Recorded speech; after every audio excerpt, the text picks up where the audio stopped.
পরম প্রেমময় পরমদয়াল শ্রী শ্রী ঠাকুরের রাঙারাতুল চরণে এতক্ষণ যারা নামামৃত সুধা পান করলেন, তাদের মানব জীবন শ্রেষ্ঠ জীবনের একমাত্র উদ্দেশ্য ঈশ্বর প্রাপ্তি। তা যেন এই জীবনেই সফল হয়, এই কাতর প্রার্থনা।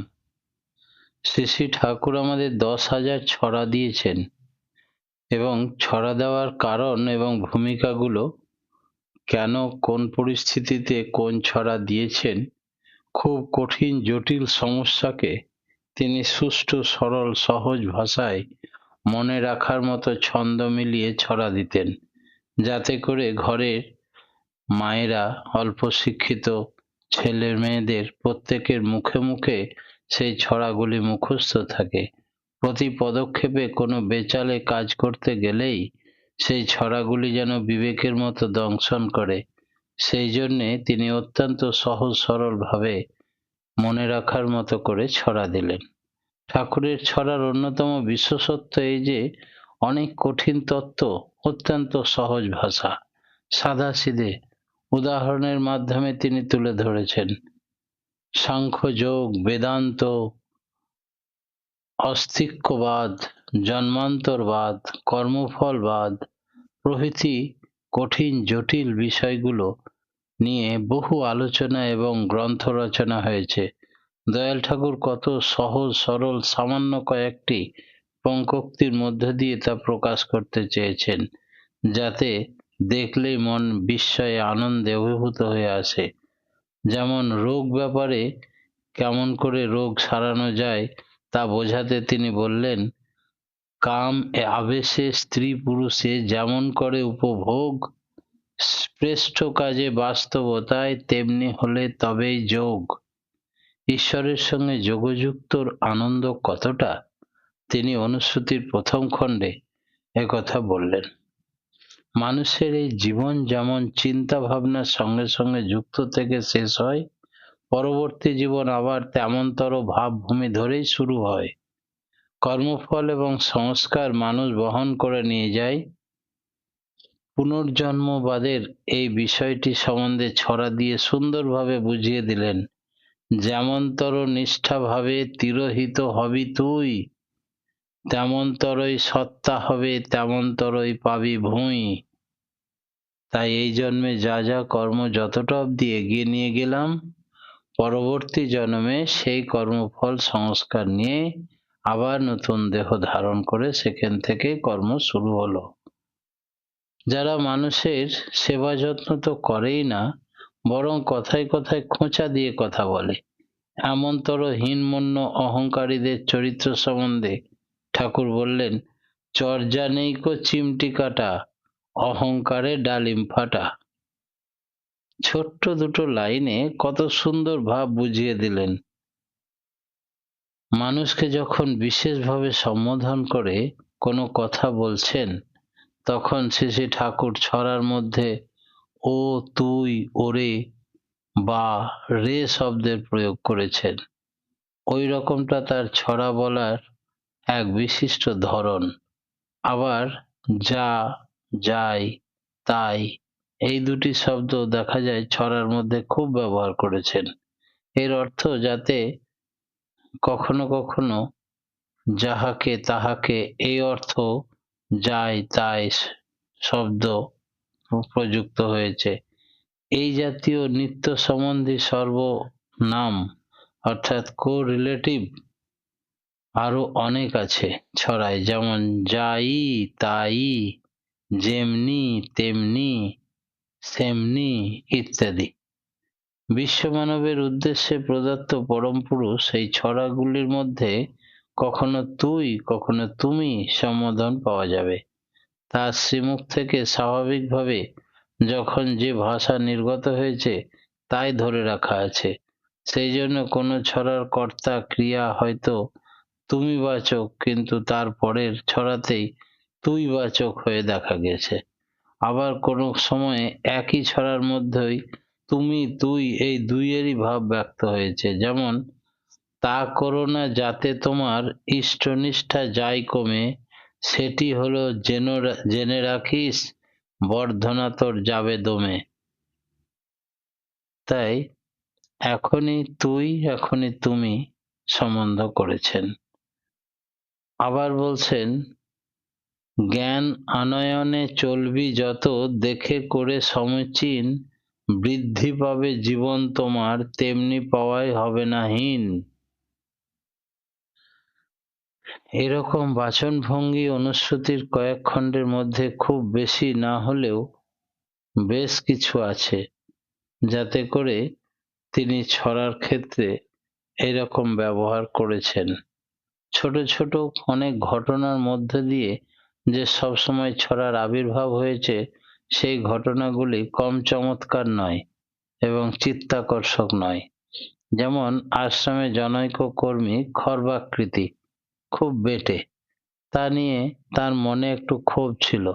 তিনি প্রায়ই বলতেন, সকলকেই দেখতে কেমন মানুষের মতো, আমি একবারে লিলিপুট। তার এই কথা, ব্যথার কথা শ্রী শ্রী ঠাকুরের কানে গেল। তিনি বললেন, আকারে তুমি হও না ছোট, তাতে কিন্তু কমই ক্ষতি। বৈধি পথে ধী সেধে তুই, বেছে নে তোর দিব্য গতি। কি অপূর্ব ছড়া দিয়ে তাকে সান্ত্বনা দিলেন। একদিন একটি মা এক হাঁড়ি মিষ্টি নিয়ে এলো। দয়াল ঠাকুরের শ্রীচরণে নিবেদন করে বললেন, বাবা, আমার ছেলে খুব অসুখ হয়েছিল, তখন ওর রোগ ভালো হওয়ার জন্য আপনার কাছে মিষ্টি মানত করেছিলাম। ছেলে আপনার দয়ায় ভালো হয়ে গেছে, তাই এই মিষ্টি নিয়ে এসেছি। শ্রী শ্রী ঠাকুর বললেন, ভালো, দিয়ে আসগে যা। মাটির ভাঁড়ে মিষ্টির হাঁড়ি নিয়ে ভোগের ঘরের দিকে চলে গেলেন। আমরা জিজ্ঞাসা করলাম, গুরু বা দেবতার কাছে কোনো কামনার জন্য ওই মানত করার ব্যাপারটা কিরকম? ওতে অন্তরের ভক্তি প্রাধান্য পায়, না স্বার্থ কামনায় বড় থাকে? উত্তরে শ্রী শ্রী ঠাকুর ছড়া দিয়ে বললেন, মানুষা যেমন করবি তুই, চলবি তেমন কৃতি পথে, সৎ আচার আর সৎ ব্যবহার বেঁধে নিয়ে তারই সাথে। অর্থাৎ মানত করা থাক যাই, তাই তোমাকে বিহিত পথে বিধাতার কাম্য হিসাবে সেটি পূরণ করতে হবে। এই রকম চলার পথে শুভ আসার কথা স্বাভাবিকভাবে। এছাড়া অর্থাৎ বৈধ চলনে না চলে যে ব্যক্তি শুধু নিজের স্বার্থ সিদ্ধির কথা ভাবে, সে দেবতাকে একরকম ঘুষ দেয়, তাতে অন্তরে ভক্তির উদয় হয় না। আর ভক্তির অভাবে মানুষ ধীরে ধীরে স্বার্থপর ভণ্ড হয়ে ওঠে। সেই জন্য এমনতর যারা করে, তাদের সম্পর্কে পরে আবার ছড়া দিয়ে বললেন, পুজোর ঘুষে ইষ্ট পূজা, ইষ্ট কোথায় তার, স্বার্থই ইষ্ট তারই লাগি, ওই ভানি দরকার। প্রত্যেকটি ছড়ার পিছনে এই অজস্র টুকরো টুকরো ঘটনা ছড়িয়ে আছে। এই প্রসঙ্গে একদিনকার একটি ভারী মজার ঘটনা মনে পড়ে। সংসারে মা আর ছেলে। মা শ্রী শ্রী ঠাকুরের কাছে থেকে তার সেবা যত্ন করেন, ছেলে আশ্রমে থেকে পড়াশোনা করে। এদের ভরণ পোষণের যাবতীয় খরচ শ্রী শ্রী ঠাকুরই বহন করেন। তাছাড়া এই পরম প্রেমময়ের অনন্ত স্নেহ, অফুরন্ত ভালোবাসা তো কোনো তুলনাই হয় না। তিনি ওই মায়ের সতত অশান্তি, তার মনের ধারণা আশ্রমের সকল লোকই তার থেকে ভালো আছে, সকলের ছেলেই তার ছেলের থেকে সুখে আছে, এই অবাস্তব সন্দেহে মায়ের মন ক্রমশ বিদ্রোহী হয়ে ওঠে। তিনি মন গুমড়ে অশান্তিতে কাল কাটাতে থাকেন। কারো সাথে মন খুলে কথা বলেন না, এমনকি দয়াল ঠাকুরের ভালোবাসাতেও সন্দেহ করতে থাকেন। একদিন একটি সামান্য ব্যাপার নিয়ে ওই মা শ্রী শ্রী ঠাকুরের কাছে আক্রোশে ফেটে পড়লেন। সব দোষ ঠাকুরের উপর চাপিয়ে দিয়ে তিনি বলে উঠলেন, আমি আর সহ্য করতে পারছি না, আপনার কথা মতো চলে আমি কিছুই পেলাম না জীবনে, অথচ আমার আশেপাশের সকলেই কত সুখে আছে। এইভাবে থাকা আমার আর পোষাবে না, আমি কলকাতায় আমার আত্মীয়দের কাছে চলে যাব। দয়াল প্রভু একটু চুপ করে থেকে বিষণ্ণভাবে বললেন, যা ভালো হয় তাই করো। এরপর ওই মা চলে গেলেন। শ্রী শ্রী ঠাকুর তখন কিছু বললেন না। দিন চলে গেল, রাত কেটে গেল। পরদিন সকালে ওই দিন সেবকের কাছে যেতেই বললেন, লিখবি নাকি? তারপর স্মিত মধুর হাস্যে ঘর আলোকিত করে মদন নিবেদিত ঈষৎ আন্দোলিত করলেন নিজের শরীরটাকে আর বললেন, লিখ ছড়া।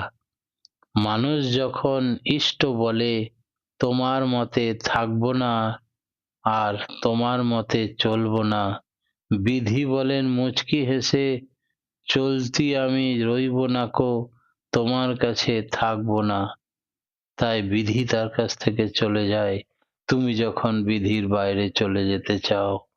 ছড়াগুলির আগমনের এক একটি ধারার কথা একেবারে আলোচনা করা।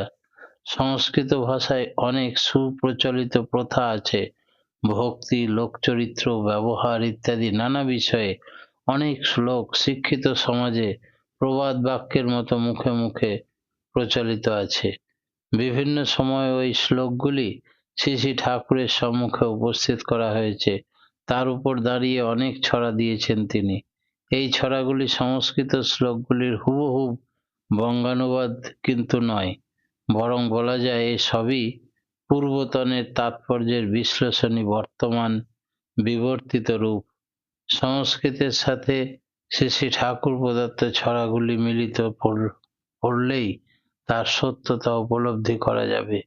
কয়েকটি উদাহরণ আমরা বলছি, যেমন শ্রী ভগবানের উক্তি, নাহং তিষ্ঠামি বৈকুণ্ঠে যোগিনাং হৃদয়ে নচ মদ্ভক্ত যত্র গায়ন্তি তত্ত্ব তিষ্ঠামি নারদ। এর উপর ভিত্তি করে শ্রী শ্রী ঠাকুর বললেন, বৈকুণ্ঠে শুধু রন্না বিষ্ণু যোগী হৃদয়ে যেমনতর ভজন দীপ্তি ধৃতিচর্যি ভক্ত বুকেই থাকেন দর। আবার আমাদের অনেকেরই জানা আছে পিতৃস্তুতি সেই বিখ্যাত শ্লোক, পিতা স্বর্গ পিতা ধর্ম পিতা হি পরমং তপ পিতরি পিতিমাপন্নে প্রিয়ন্তে সর্বদেবতা। এই মন্ত্রে ছড়ার আকারে ঠাকুর বললেন, পিতা স্বর্গ পিতা ধর্ম পিতায় তপের নন্দনা, পিতৃপ্রীতি চারিয়ে আনে সব দেবতার বন্দনা। সত্য কথা বলা সম্পর্কে সুপ্রচলিত সংস্কৃত শ্লোক আমরা জানি, সত্যং ব্রূয়াৎ প্রিয়ং ব্রূয়াৎ মা ব্রূয়াৎ সত্যম প্রিয়ম। সংস্কৃত পাঠী ছাত্রগণ জানেন, এরই অনুকরণে ছড়া ঠাকুর বললেন, সত্য বলো প্রিয় করে অনুকম্পী রাগে, অপ্রিয় সত্য বলে কেন পড়বে দোষের ভাগে। যেসব মানুষ কথায় কথায় রেগে ওঠে আবার একটুতেই একেবারে আহ্লাদে গলে যায়, তারা অব্যবস্থ চিত্ত, এদের কাছ থেকে অনুগ্রহ লাভ বিপজ্জনক। চাণক্য শ্লোকে বলছে, ক্ষণে তুষ্ট ক্ষণে রুষ্ট তুষ্ট রুষ্ট ক্ষণে ক্ষণে অব্যবস্থিত চিত্ত প্রসাদ হোপি ন ভয়ঙ্কর। তো এই ক্ষণে রেগে যাওয়া আর ক্ষণেই গলিয়ে যাওয়া, এই সমস্ত ব্যক্তির সঙ্গে মেশা বড় কঠিন। এই কথাটাই ঠাকুর ছড়ার মাধ্যমে বললেন, এখনই যে তুষ্ট হলো রুষ্ট হলো পরক্ষণেই, অবস্থায় এমন চিত্তের তুষ্টিও আপদ আনেই। ছড়ার সাম্রাজ্যে কত রকমের অলঙ্কারের যে দেখা যায় তার ইয়ত্তা নেই। তার মধ্যে উপমা অলঙ্কারের সংখ্যা নেহাত কম নয়। দু একটি উদাহরণ নিয়ে আমরা বিষয়টি উপভোগ করার চেষ্টা করি। যেমন নিষ্ঠাবিহীন ছন্নমতি মানুষকে সাধারণ জংলি কুকুরের সাথে তুলনা করে তিনি বললেন, জংলি কুকুরের লক্ষ্য নিয়েই নিষ্ঠা নাই তার অন্তরে, মাংস লোভে খুঁজে বেড়ায় এদিক সেদিক কন্দরে। এই জাতীয় মানুষদের কখনো একের প্রতি নিষ্ঠা থাকে না। স্বার্থ সিদ্ধির জন্য তারা যখন এদিক ওদিক সুবিধা পায় সেখানে ঢলে পড়ে। আবার নিষ্ঠা ইষ্টনিষ্ঠার প্রদীপ্ত হয়ে সামগ্রিক জীবন নিয়ে সাফল্যের পথে চলে। এই কথাটা তিনি নানা ঢঙে বলেছেন।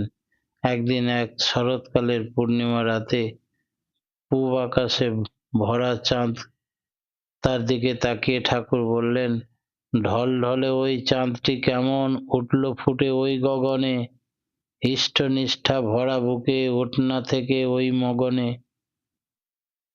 এখানে মগন মানে মগ্নতায়, ইষ্টই হচ্ছে জীবন কেন্দ্র, তার সাথে যুক্ত থেকে চললেই মানুষ শক্তি লাভ করে।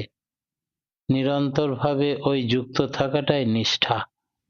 এই তত্ত্বটি চমৎকার এক সহজ দৃশ্য উদাহরণের মাধ্যমে দয়াল ঠাকুর বললেন, মাকড়সাগুলি দেখছো কি কেমন সুন্দর জাল বনে, জাল বনে তারা বসে থাকে, দেখো কিন্তু মাঝখানে তুমিও তেমনি শরীর যন্ত্রের নিষ্ঠা নিপুণ কেন্দ্র থাকো, কেন্দ্রের অনুপাতে যা সব করণীয় করতে ভুলে নাকো।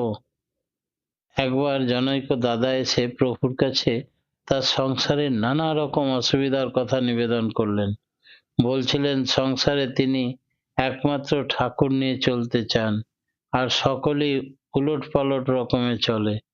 ওখানে তার আর থাকারই ইচ্ছা নেই। ভক্তটির দিকে একটুক্ষণ তাকিয়ে মধুর হেসে দয়াল ঠাকুর বললেন, ওখানেই থাকা লাগে।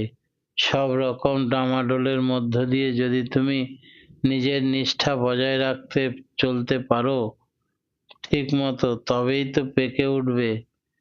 বলে ছড়া দিলেন, মুশকিলের মধ্যে থাকতে পারে সেই তো আসল থাকা, গাছের যে ফল পেকে ওঠে সেই তো সত্যি পাকা।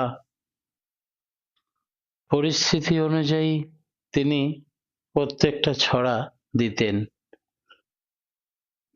ঝড় আছে, শিলাবৃষ্টি আছে, ইঁদুর বাঁদুরের উৎপাত আছে, এইসব কিছু কাটিয়ে যখন একটা ফল গাছেই পেকে ওঠে তখন তার কদর অনেক বেশি। আর কার্বাইড দিয়ে পাকা তার কদর অনেক কম।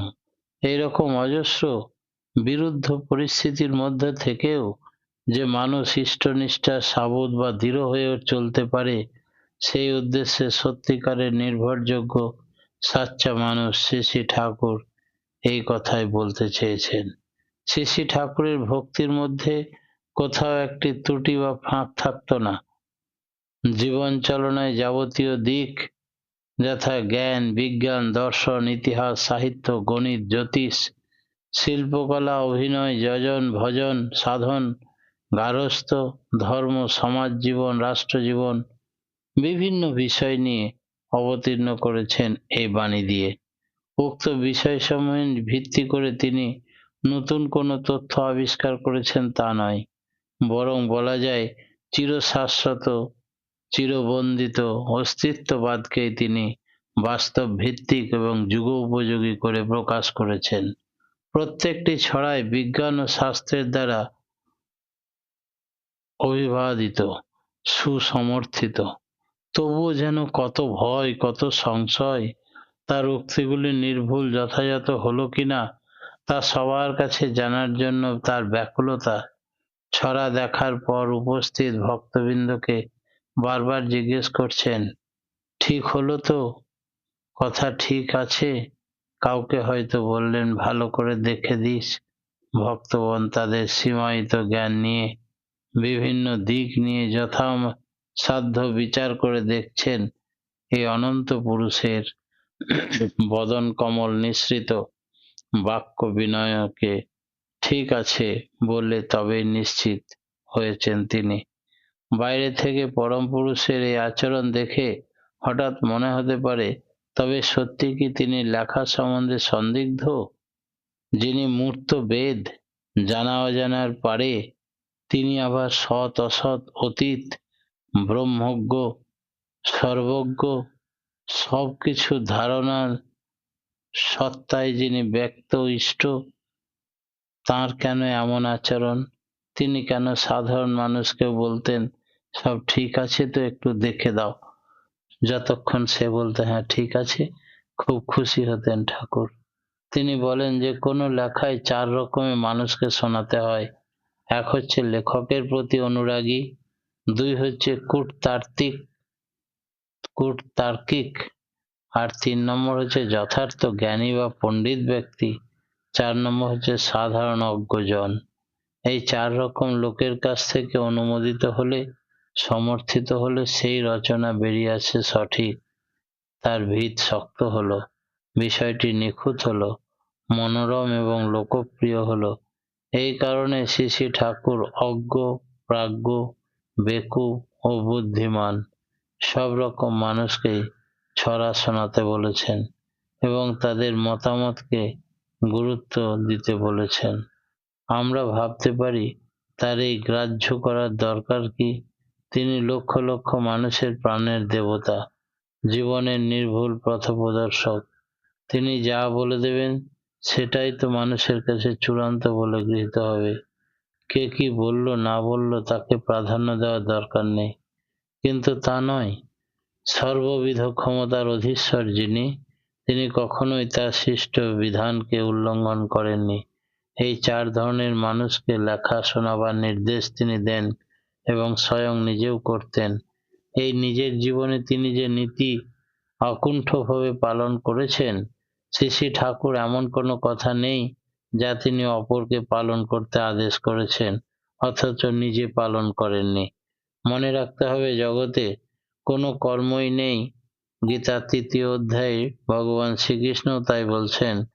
তিনি নিজে যা করেন না, লোকশিক্ষার জন্য, লোককল্যাণের জন্য লোককে তা বলেন না। এমনতর পুরুষগণই আপনি আচরি ধর্ম অপরে শেখায়।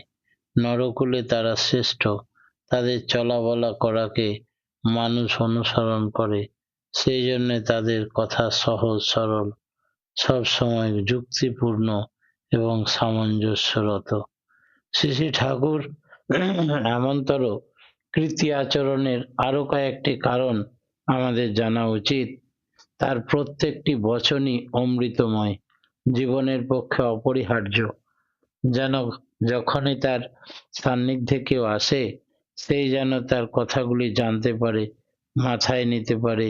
এই ভাবনার প্রতি তার অনুরক্ত ছিল এবং অনুশীলন করার অনুপ্রেরণা সে লাভ করে। এই গভীর উদ্দেশ্যে সাধনার্থে পরম দয়াল ছড়াগুলি ব্যাপকভাবে গঠন, পঠন, পাঠন, আলোচনা, ব্যবহার সৃষ্টি করে তুলেছেন। বারবার পড়াশোনা আলোচনার ভেতর দিয়ে সেই চতুর-চূড়ামণি সুকৌশলী এই কাজগুলো করিয়ে নিতেন। আর তিনি স্বয়ং সম্মুখে উপস্থিত থাকার ফলে সবার অন্তরে সঞ্চারণার কাজ অতি সহজেই সাধিত হতো। সমসাময়িক কালের বহু দিকপাল, সাহিত্যিক, ভাষাবিদ, ভাষাতত্ত্ববিদ